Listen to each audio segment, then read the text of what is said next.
आप देख रहे हैं पुलिस ऑनलाइन न्यूज़। आज विकासनगर में भारतीय जनता पार्टी के प्रदेश अध्यक्ष वंशीधर भगत जी यहाँ पर उनका आगमन था और उन्होंने आज यहाँ पर मंडल अध्यक्ष, जिलाध्यक्ष और यहाँ के जो संगठन के जो लोग हैं उनको उन्होंने संबोधित किया और माननीय विधायक श्री मुन्ना सिंह चौहान जी द्वारा उनका स्वागत किया गया।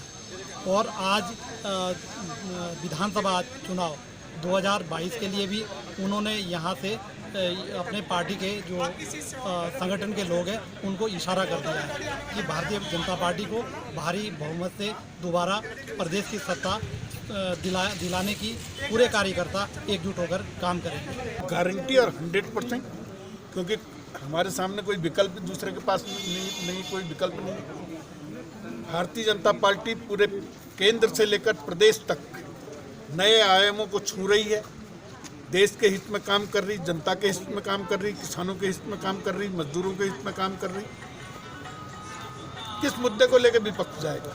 सर, किसान बिल को लेकर आपने कहा किसान बिल जो है किसानों के हित में, लेकिन कांग्रेस लगातार क्षेत्र में किसान बिल के विरोध में जन जागरण अभियान चला, लेकिन सरकार और जनप्रतिनिधि क्षेत्र में ऐसी कोई पहल देखने को नहीं मिल पा रही है। देखिए, कांग्रेस से मैं एक बात पूछना चाहता हूँ, अगर ये बिल खराब था तो तुमने अपने घोषणा पत्र में इसे क्यों लिखा था कि हम सरकार में आएंगे तो ये बिल लाएंगे? ये बिल खराब था तो तुमने नहीं लिखना चाहिए था।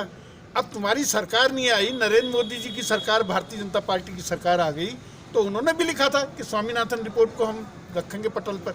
तो आज उन्होंने रख दिया, किसानों की आमदनी 1.5 गुना हो, 2 गुना हो, बिचौलिया खत्म हो, इसके लिए उन्होंने रखा है। अब कांग्रेस दो बात रट रही है, एक तो मंडियों का अस्तित्व खत्म होगा, दूसरा सपोर्टिंग प्राइस खत्म करेगी सरकार।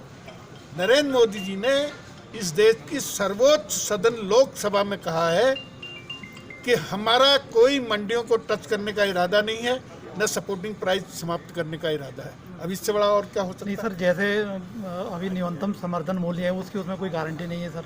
100% गारंटी। और उन्होंने ये भी कहा है कि ये समर्थन मूल्य अब आगे हम फसलों के बोते समय घोषित कर देंगे। सर, आपने कहा था कि नरेंद्र मोदी के नाम पे चुनाव नहीं जीता जाएगा, तो अब की और प्रत्याशी कौन सी नीति अपनाएंगे?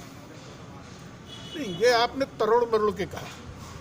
मैंने तो ये कहा कि प्रत्याशी को भी मेहनत करनी है।